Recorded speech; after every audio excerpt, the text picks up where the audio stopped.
जय जगन्नाथ नमस्कार आपण फूडी एसकेसी बना चैनल को स्वागत जनाऊँगी। दर्शक बंधु आज आम बनइबा बाईगण आलू स्वादिष्ट रेसिपी सहज बना हम आम केमती बनाऊँ रेसिपीटा को प्रथम शेष पर्यंत संपूर्ण देखूँ।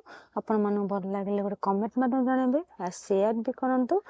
चलते आम रेसिपी आरंभ करवा। दर्शक बंधु देखो बैगन 3टी नहीं जाइए आ 2टा आलू नहीं जाइए। आम आलू चोपा छड़े काटिदे लंबा साइज बैगन भी सेमती लंबा साइज काटिदे काटिक पानी पकईदे बैगन टा कला न हम बोली चलतु। देखो बैगन काटिक पानी पकई दें बैगन जो काटे ये भुंडी सह लगी था काटिदे आउ देखो जो पानी पकई दे कला न हो आम बैगन तक धोईक भलसे छाणीदे गोटे पात्र को। बैगन तो छाणी आलू भी चोपा छड़े काटिक छाणी आलू टे पतला पतला काटा आ बैगनटा आलू ठारू बैगनटा टे मोटा साइज काटा बैगनटा गोटे बांफ को सीझी जाए। आम चलतु गोटे पात्र नहीं जावा ये पात्र कौन करवा बैगन आलू को एकाठी एमती नहीं जावा। देखो निगला आम से 2टा टमाटो कटा पकईदे टमाटो परिमाण टे अधिका नवा आम तापर कौन करवा पियाज कटा पकईदे। देखो पियाज कटा आम पकईद पियाज टे अधिका परिमाण नवा पियाज कटाटा जो मुझे 4टी पियाज गुंड गुंड काटी देजी पकईदे। देखो अदा रसुण पेस्ट मुझे दरदर छेची देजी पकईदे आपण मैंने बाटिक पेस्ट बन पाती कि आम दरदर छेचाटा पकईबा। रेसिपीटा को प्रथम शेष पर्यंत देखूँ स्किप करतुनि सहज रेसिपी आपण मानक मसला कषा को पड़ोनी सहज बना हम।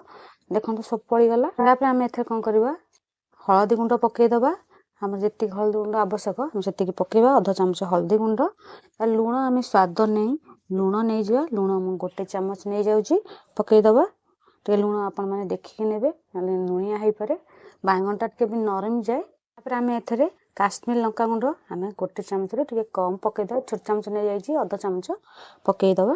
आपण मैंने लंका गुंड भी कंचा लंका भी पकई पारती आ बदल कंचा लंका कटा पकई पारती गोटे ऑप्शन अच्छी। आपर आम कौन करवा धनिया गुंड जीरा गुंड धनिया गुंड है गोटे चामच जीरा गुंड अध चामच आम पकईदे आम एकाठी नहीं जाइए।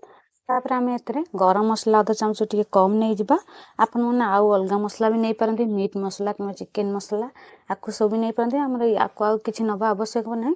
तापर आम देवा सोरिष तेल सोरिष तेल टे अधिका परिमाण दवा 3 चामच सोरिष तेल नहीं जाइए आम पकईदे। आपण मैंने सोरिष तेल खाया भल पाते रिफाइन तेल भी बन पारती सोरिष तेल आम एमती पकईदे नुआ उपर बैगन स्वादिष्ट रेसिपी बनाऊँगी।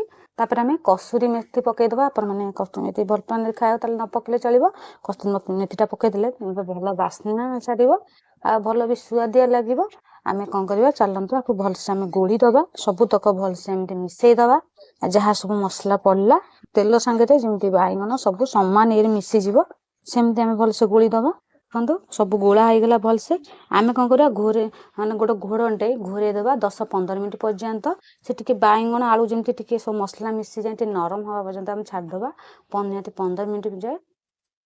देखो कड़े बसई देजी आम कड़े चलतु तेल पकईदे गोटे चामच तेल पकईवा जेहतु तेल पड़ता बैगन आम ए कम तेल पकईवा। देखो तेल जेहेतु गरम हो गला आम से सुखिला लंका 3टा पकईदे आपन राग न खाया न पकड़े चलो तेल जेहेतु गरम हो गला तादर भी सुखिला लंका पड़ता लंका भी हो गला आम से कौन कर पंचफुटन अध चामच पकईदे पंचफुटन टे फुटा दबा। देखो पंचफुटन फुटीगला आम से बैगन तक रखते 15 मिनट हो गला आम बैगन तक एमती पकईदे पकई आम कौन करवा भाजवा।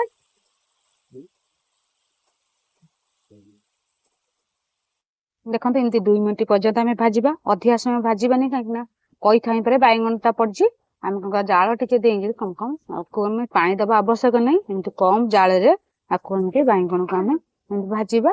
आदर भी पानी जी 15 मिनट पर्यंत एमती थिला देखो आदर भी पानी तक भी सब अलग हो जाए पियाज पतला पियाज भी पानी अच्छी देखो एमती कषिदबा।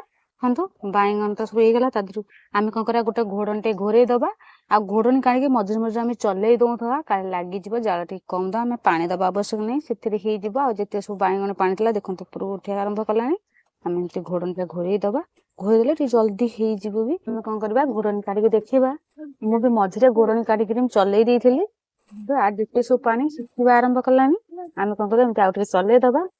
अच्छा देखो आम देखा आलू आदि सीझिले कि नहीं देखो आलू आलू भी सीझा ही आसला आलू भी पूरा भल लगे आउ किसी सीझीज ସହଜ ରେସିପି ଆପଣ ମାନେ ସମସ୍ତେ ଏମିତି ବାଇଗଣରେ ବନେଇ ପାରିବେ। ଆପଣଙ୍କୁ ମସଲା ବି କଷିବାକୁ ପଡିବନି, ପୁରା ସହଜରେ ବନେଇ ହବ।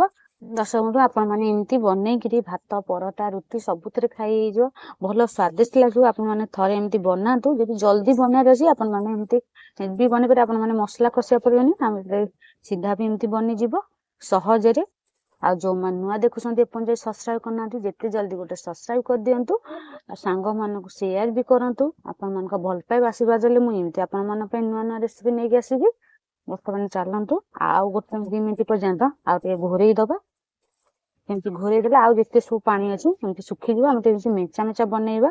ଆମେ ଯାହା ପାଣି କିଛି ରଖିବା ବି ଆବଶ୍ୟକ ନାହିଁ। ଦେଖନ୍ତୁ 2 ମିନିଟ୍ ହେଇଗଲାଣି, ଆମେ କଭର କାଢିକି ଦେଖିବା। କଭର କାଢିବାରେ ଯେତିକି ସବୁ ଝୋଳ ସବୁ ଶୁଖିଗଲାଣି, ଆମେ ଏମିତି ଚଲେଇଦବା। ଦେଖନ୍ତୁ କରେରେ ଟିକେ ବି ଲାଗିନି। ଆଉ ବାଇଗଣ ସେମିତି ଗୋଟା ଗୋଟା ଅଛି, ବାଇଗଣ ସେମିତି ଗୋଟା ଗୋଟା ରହିବ ଏମିତି ବନେଇଲେ। ଦେଖନ୍ତୁ ଆଳୁ ବି ସିଝି ଯାଇଛି। ଆମେ କଣ କରିବା, ଏଥିରେ ଧନିଆ ପତ୍ର ପକେଇଦବା। ଆମେ ଧନିଆ ପତ୍ର ପକେଇକିରି ସେମିତି ଏପା ସାଇଡ 1 ମିନିଟ୍ ପର୍ଯ୍ୟନ୍ତ କରିଦବା। ଏପା ସାଇଡ ଏମିତି ଚଲେଇ ଦେଲେ ଧନିଆ ପତ୍ରଟା ସବୁଆଡେ ସମାନରେ ମିଶିଯିବ। ଦର୍ଶକ ବନ୍ଧୁ ଦେଖନ୍ତୁ ହେଇଗଲାଣି। ଆମେ ଗୋଟେ ପାତ୍ରକୁ ବାହାର କରିଦବା। ସବୁ ପାଣି ବି ଶୁଖିଗଲାଣି। ଏମିତି ଆମେ ଝୋଳ ଟିକେ ବନେଇବା। ତଳକୁ ଓହ୍ଲେଇ ଗୋଟେ ପାତ୍ରକୁ ଆମେ ବାହାର କରିଦବା। ଦର୍ଶକ ବନ୍ଧୁ ଆପଣ ମାନଙ୍କ ପାଇଁ ରେଡି ହେଇଗଲା ବାଇଗଣରେ ସ୍ଵାଦିଷ୍ଟ ରେସିପି, ସହଜରେ ବନା ହେଇଛି।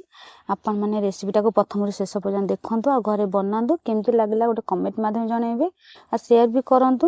ଆପଣମାନଙ୍କୁ ଭଲ ପାଇବା ଆଶୀର୍ବାଦ ରହିଲେ ମୁଁ ଏମିତି ଆପଣମାନଙ୍କ ପାଇଁ ସହଜ ସହଜ ନୂଆ ନୂଆ ରେସିପି ନେଇକି ଆସିବି। ବର୍ତ୍ତମାନ ରହୁଛି। ଜୟ ଜଗନ୍ନାଥ, ନମସ୍କାର, ଧନ୍ୟବାଦ।